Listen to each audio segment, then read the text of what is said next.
नमस्कार, मी हेमाली मोहिते. झी 24 तासवर रोकठोक या कार्यक्रमामध्ये आपल्या सगळ्यांचं स्वागत. देशात कोरोनाच्या 39,726 नव्या रुग्णांची नोंद गेल्या 24 तासांमध्ये झाली. त्यातही राज्यात देशातले सर्वाधिक रुग्ण वाढत आहेत. तब्बल 24% रुग्ण राज्यातून आहेत. पण यावेळी चिंता वाढवणारी बाब म्हणजे कोरोनाचे नवनवे स्ट्रेन. सध्या नाशिकमधल्या नव्या स्ट्रेननं काळजी वाढवली आहे, कारण हा नवा स्ट्रेन युरोप, ब्राझीलमधून आलाय असं समजतंय.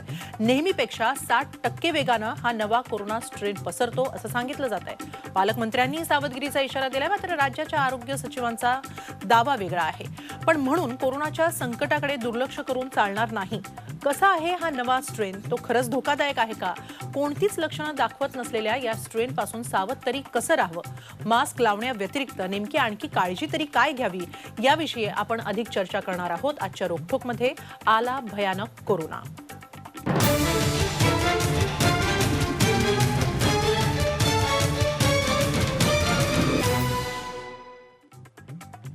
रोकठोकमध्ये याविषयी चर्चा करण्याआधी सुरुवातीला आपण पाहणार आहोत या नव्या ट्रेनविषयी सविस्तर रिपोर्ट.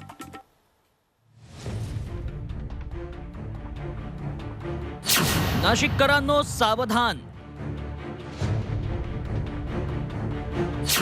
नाशकात आलाय युरोप, दुबईतला कोरोना स्ट्रेन. पालकमंत्र्यांचा खबरदारी घेण्याचा इशारा. कोरोनाच्या वाढत्या वेगानं नाशिककर आधीच धास्तावलेत. त्यात नाशिककरांचा काळजाचा ठोका आणखी चुकणार आहे. कारण आरोग्य यंत्रणेनं जे 26 नमुने राष्ट्रीय विषाणू संशोधन संस्थेकडे तपासणीसाठी पाठवले, त्यात चक्क युरोप आणि दुबईतल्या कोरोनाचा नवा स्ट्रेन आढळलाय. याचाच अर्थ युरोप आणि दुबईत धुमाकूळ घालणारा घातक कोरोना नाशकात दाखल झालाय.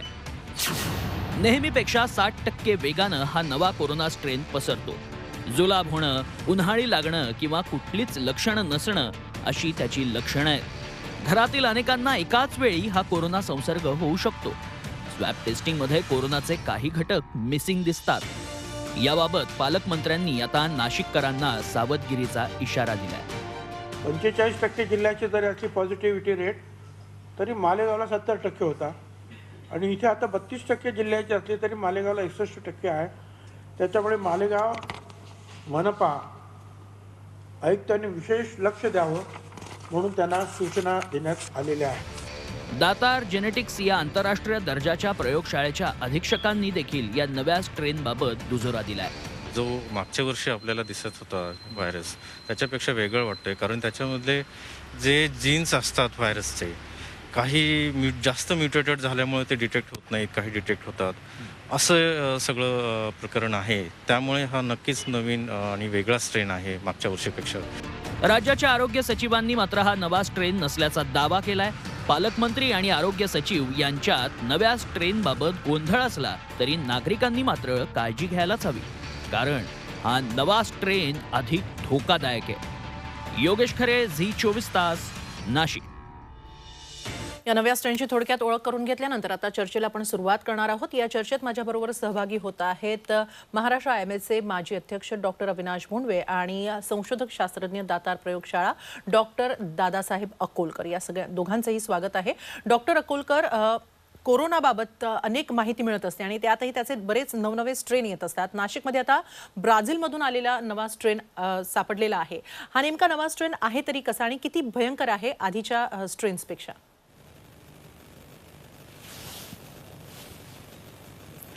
या नवीन जो स्ट्रेन आपल्या नाशिकमध्ये जो डिटेक्ट झालेला आहे, जसं की काल NIVच्या रिपोर्टमधून आपल्याला कळलं की 30% नमुन्यामध्ये हा नवीन स्ट्रेन आहे युरोपचा आणि UKचा. तर तो स्ट्रेन हा असिम्टमॅटिक इंडिव्हिज्युअल्समध्ये जास्त पसरतो आणि माइल्ड सिम्पटम्स असतात, म्हणजे सिम्पटम्स नसलेल्या इंडिव्हिज्युअल्समध्ये जास्त असतो आणि फॅमिलीच्या फॅमिली त्या पॉझिटिव्ह येऊ शकतात.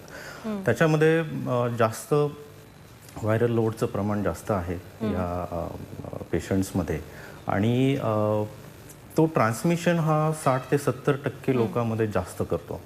त्यामुळे हा पसरण्याचा धोका खूप जास्त आहे आणि त्यामुळेच आपण बघतोय की नंबर जो आहे पॉझिटिव्ह पेशंटचा तो खूप जास्त प्रमाणामध्ये वाढतोय नाशिकमध्ये आणि इव्हन महाराष्ट्रामध्ये. ओके, डॉक्टर भोंडवे, या नव्या स्ट्रेन पासून सावध राहायचं म्हणजे नेमकं काय करायला हवं, काळजी कशी घ्यावी? एक लक्षात घ्या, हा स्ट्रेन जरी नवा असला तरी याच्यापासून नागरिकांनी किंवा बाकी इतर सर्वसामान्य लोकांनी वेगळी काळजी घेणं ह्याच्यामध्ये काही हे नाहीये. यामध्ये 2-3 महत्वाच्या गोष्टी आहेत. एक म्हणजे आपण हे मास्क बांधणं, हात स्वच्छ धुणं, गर्दीमध्ये न जाणं, सोशल डिस्टन्सिंग पाळणं हे तर आहेतच. पण सर्वात महत्वाची गोष्ट मी असं सांगेन की ह्या कोरोना विषाणूचा आता जो स्ट्रेन आहे याचा वेग प्रचंड जास्ती आहे आणि त्यामध्ये अनेक लोक हे एसिम्प्टोमॅटिक आहेत, लक्षण विरहित आहेत किंवा सौम्य लक्षण आहेत. आता सध्या आपल्याला मी सर्व नागरिकांना हे मुद्दाम हे सांगू इच्छेन की जर तुमच्या माहितीच्या किंवा तुमच्या संपर्कात असलेली एखादी व्यक्ती जर पॉझिटिव्ह आली आणि तुम्हाला कुठली लक्षणं नसली तरी तुम्ही तपासून घ्या. कॉन्टॅक्ट ट्रेसिंग जे आहे हे यामधूनच होईल आणि यामधूनच जास्तीत जास्त रुग्ण पुढे येऊ शकतील. आज आम्ही पाहतो की मला काही त्रास नाही, मी का तपासायचं? तर हे करू नका. इतर नियमांबरोबर हाही नियम पाळणं आवश्यक आहे. आणि दुसरं एक महत्वाचं म्हणजे सर्दी खोकला किंवा किरकोळ त्रास असेल तर अंगावर काढू नका. तुम्ही मनाने औषधं घेऊ नका किंवा उगीच होईल बरं म्हणून पुढे ढकलू नका. तुम्ही ताबडतोब डॉक्टरांकडे सल्ला घ्या, डॉक्टरांकडे जाऊन तपासा. ते नक्कीच तुम्हाला करोनाची टेस्ट सांगतील आणि जर तुम्हाला करोनाची टेस्ट सांगितली तर त्याला नाही म्हणू नका, ते टाळू नका. ह्या गोष्टींमुळे अनेक जे बाधित रुग्ण आहेत पण ज्यांना लक्षणं नाहीत हे वेगळे राहतात, हे टेस्ट करत नाहीत आणि मग त्यांचं ते बाहेर फिरत राहतात आणि मग त्यांच्यापासून इतरांना प्रसार होतो. हेही एक कारण ह्या आजाराचा प्रसार जो वेगाने होतोय त्या मागे आहे. नक्की. डॉक्टर अकोलकर, सध्या देशात आणि राज्यात लसीकरण सुरू आहे. 2 लसी आपण वापरतो आहोत. तर या लसी नव्या स्ट्रेन विरोधात लढायला सक्षम आहेत?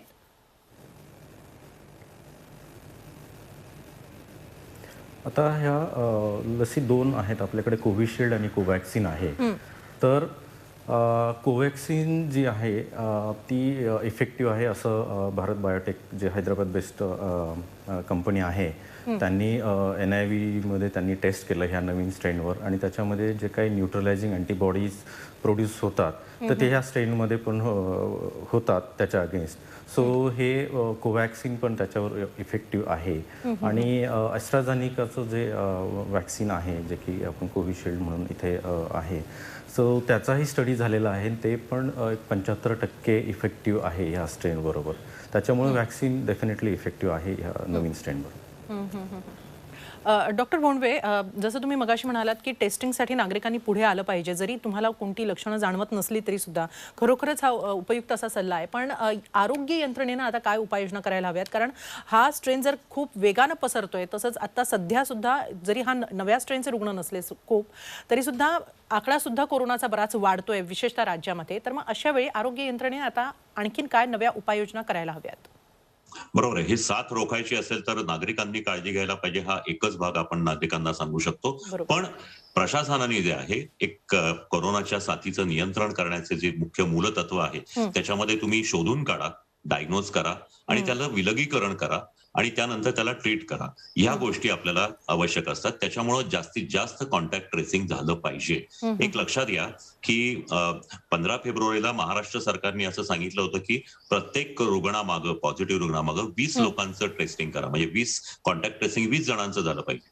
परंतु अजूनही आपण इव्हन मोठ्या शहरांमध्ये 4-5च्या पुढे जात नाहीये. नाशिकचे मी काल आकडे पाहिले तर सांगतात 2 किंवा 2 ते 2.5च्या दरम्यान हे कॉन्टॅक्ट ट्रेसिंग आहे. माननीय आरोग्य सचिव, केंद्रीय आरोग्य सचिवांनी परवा सांगितले की 20-30 करा. परंतु प्रत्यक्षात हे शक्य होत नाहीये. आपण जर जितकं जास्तीत जास्त टेस्टिंग करू, साहजिकच आहे आरोग्य कर्मचारी तेवढे नसल्यामुळं हे टेस्टिंग होत नाहीये. तर त्या पद्धतीने जर काही इतर नागरिक संघटना म्हणा किंवा NGOज किंवा काही सुशिक्षित तरुण जर यासाठी घेतले तर हे जे कॉन्टॅक्ट ट्रेसिंग आहे, हा फोन करून तुम्ही त्यांच्याशी बोलायचं असं, हे कॉन्टॅक्ट ट्रेसिंग चांगल्या प्रमाणात होईल. दुसरी गोष्ट, हे एसिम्प्टोमॅटिक लोक आहेत, यांना आपण होम आयसोलेशन मध्ये ठेवलेलं. आताच्या ह्याच्यामध्ये 90% रुग्ण हे कुठलंही लक्षण नसलेले आहेत, त्यांना आपण होम आयसोलेशन मध्ये ठेवतो. परिस्थिती अशी आहे की मध्यमवर्गीय, उच्च मध्यमवर्गीयांच्या घरामध्ये एक वेगळी खोली, संडास बाथरूम असू शकते, परंतु निम्न मध्यमवर्गीय आणि गरिबांच्या घरामध्ये ही सोय नसते. त्याच्यामुळे कोविड केअर सेंटरच्या सीट्स वाढवल्या पाहिजेत, खूप जास्ती प्रमाणात वाढवल्या पाहिजेत.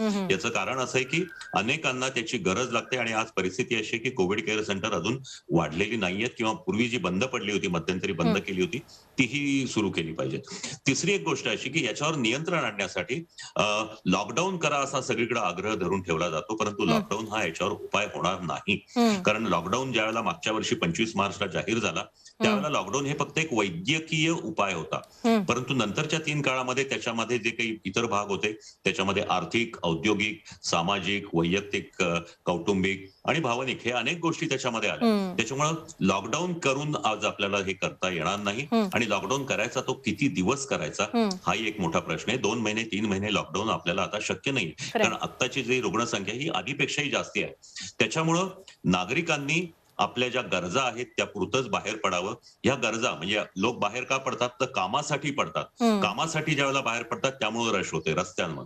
तर हे कामाचे तास जर असे सरकारने किंवा असं सर्व यांनी जर ठरवलं की जसे हॉस्पिटलचे 3 शिफ्ट असतात तसे जर 3 शिफ्ट मध्ये जर ऑफिसेस आणि हे जर चालू झाली तर त्याप्रमाणे कामावरचे जे रश अवर असतात ते विभागले जातील. 1/3 गर्दी होईल.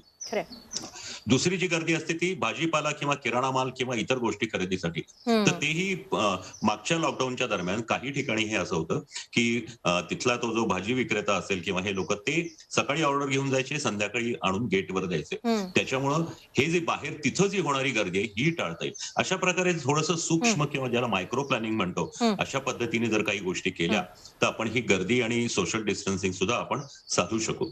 आणि या पद्धतीच्या योजना करणं हे सरकारकडून आणि जनतेकडून जास्ती आवश्यक आहे. नक्की. खरंय, जसं तुम्ही म्हणालात की लॉकडाऊन आता हा एक शेवटचा उपाय नाहीये, तर मुळात लॉकडाऊनसाठी आता सामाजिक मनस्थिती सुद्धा तयारी नाहीये, पण त्यामुळेच काळजी मात्र घ्यावी लागणार आहे. याविषयी आपण अधिक चर्चा करणार आहोत. मात्र इथं वेळ झालेली आहे एका छोट्याशा ब्रेकची.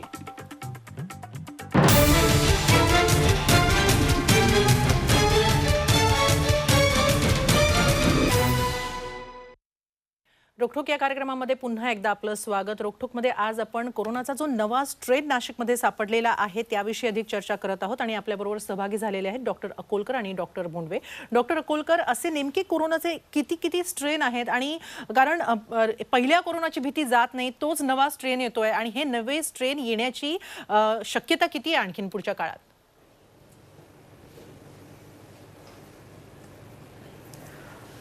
कोरोनाचे बरेचसे स्ट्रेन डिटेक्ट झालेले आहेत, पण प्रामुख्याने 3 महत्त्वाचे स्ट्रेन जगामध्ये ज्याच्यामध्ये आपल्याला भीतीदायक असे वाटत आहेत. ते म्हणजे युकेचा स्ट्रेन जो की युरोपियन स्ट्रेन आहे, ब्राझील स्ट्रेन आणि आफ्रिकन स्ट्रेन असे 3 स्ट्रेन आहेत की. आणि जो युरोपियन स्ट्रेन आहे की त्याच्यामध्ये सगळ्यात जास्त म्युटेशन्स झालेले आहेत, जवळपास 23 म्युटेशन झालेले आहेत. आणि जो स्पाइक प्रोटीन म्हणून असतो व्हायरसचं, जर आपण जर बघितलं एक क्राऊनसारखं एक स्ट्रक्चर असतं बघा व्हायरसचे, आपण जर इमेजेस बघितले तर ते त्याच्या स्पाइक प्रोटीनमध्ये म्युटेशन झाल्यामुळे तो जास्त ट्रान्समिशन होत आहे त्या व्हायरसचं. आणि त्याच्यामध्ये असंही म्हटलं जातं की त्याच्यामध्ये इम्युन एस्केप मेकॅनिझम असल्यामुळे इम्युनिटी पण एस्केप होऊ शकते.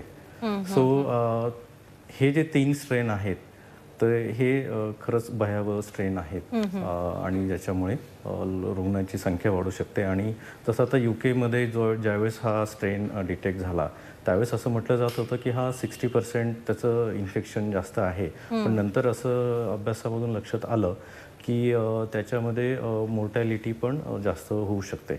सो आता हे आपल्याकडे डेटा बघितल्यानंतरच कळेल, ज्यावेळेस आपले मोर्टॅलिटी डेटा वगैरे येईल नंतरच्या काळामध्ये. डॉक्टर भोंडवे, या नवनव्या स्ट्रेन विरोधात नेमकी प्रतिकार शक्ती तरी कशी वाढवावी, विशेषतः जर हे नवनवे स्ट्रेन ज्यांना कोरोना होऊन गेल्या त्यांच्यावरही अटॅक करू शकतो किंवा त्यांना पुन्हा कोरोना होऊ शकतो, अशी जर भीती असेल तर नेमकी प्रतिकार शक्ती तरी कशी वाढवावी? हे बघा, मी आधी एक सर्वात महत्वाची गोष्ट म्हणजे हे स्ट्रेन जे आहेत ना, हे हजारो स्ट्रेन्स असे जगभरात तयार झालेले आहेत, हजारांपेक्षा कित्येक जास्ती. आपला आता कार्यक्रम सुरू झाल्यानंतरही एक 5-25 नवीन स्ट्रेन आले असतील, इतकं ते वेगाने त्यांचं वाढत असतं. स्ट्रेन म्हणजे काय असतं तर त्याच्यामध्ये तो त्यांचा जो जीनचा सिक्वेन्स असतो तो वेगळ्या पद्धतीने निर्माण होतो आणि त्याच्यामुळे त्यांचं रचना किंवा रचनेचे क्रम बदलतात. आता याच्यासाठी प्रतिकारशक्ती हा एक मोठा गोंधळ आहे. प्रतिकारशक्ती ही फक्त लसीतूनच येऊ शकते आणि त्यासाठी आता जे आपण हे केलंय, आपण जे आता बोलतोय त्याप्रमाणे ही भारतात तयार होणाऱ्या या 2 लसी ह्या वेगवेगळ्या स्ट्रेनवर आता जे काही डॉक्टर दातारांनी सांगितलं त्याप्रमाणे British strain, south African strain आणि ब्राझील स्ट्रेन हे 3 मुख्य घातक स्ट्रेन आहेत. बाकीचे जे आहेत ते कमी घातक आहेत, त्याच्यामुळे त्यांचा आपण फारसा विचार करत नाही. तर यांच्यावर हे किती लागू पडतात हे बघितलं जाईल. अजून कुठले नवीन स्ट्रेन असतील तर त्याच्यावर ते लागू पडतील की नाही हेही पाहिलं जाईल. आणि ही लस घेऊनच फक्त ही प्रतिकारशक्ती त्या विषाणूंविरुद्ध आपल्याला मिळू शकते. आता एक थोडक्यात एक तुम्हाला सांगतो की अमेरिकेमध्ये जे मॉडर्ना आणि फायझर कंपनीच्या लसी आहेत त्या ह्या स्ट्रेनना फारशा दाद देत नाहीये, म्हणजे हे नवीन स्ट्रेन त्यांना फारसे दाद देत नाहीयेत. त्याच्यामुळे त्यांनी आता असं केलं की एक नवीन त्यांची अजून एक लस काढणार आहे आणि ती त्याचा आधी ज्या झाल्या त्याला बूस्टर डोस देणार आहे. या पद्धतीच्या या घटना घडतच असतात.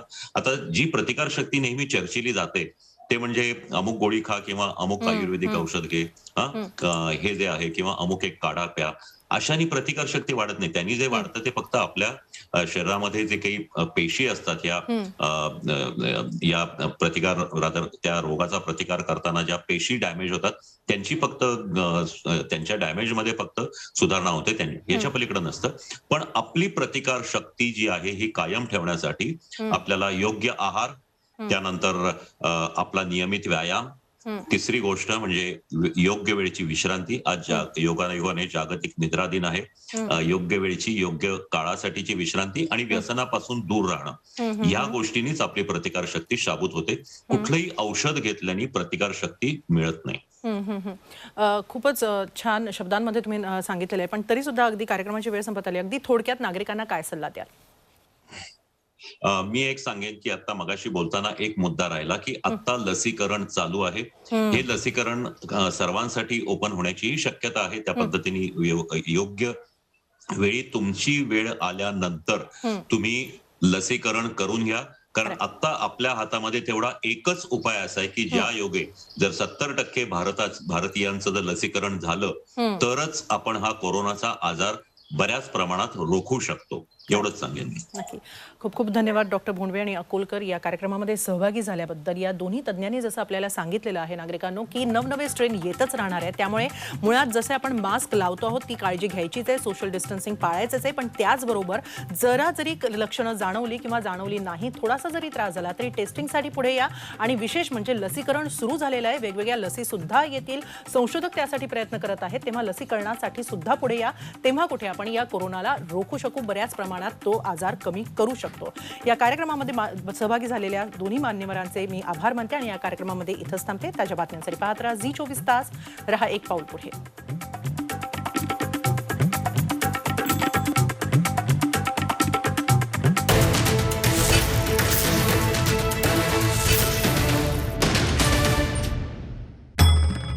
भंडाऱ्याची उधळण म्हणजे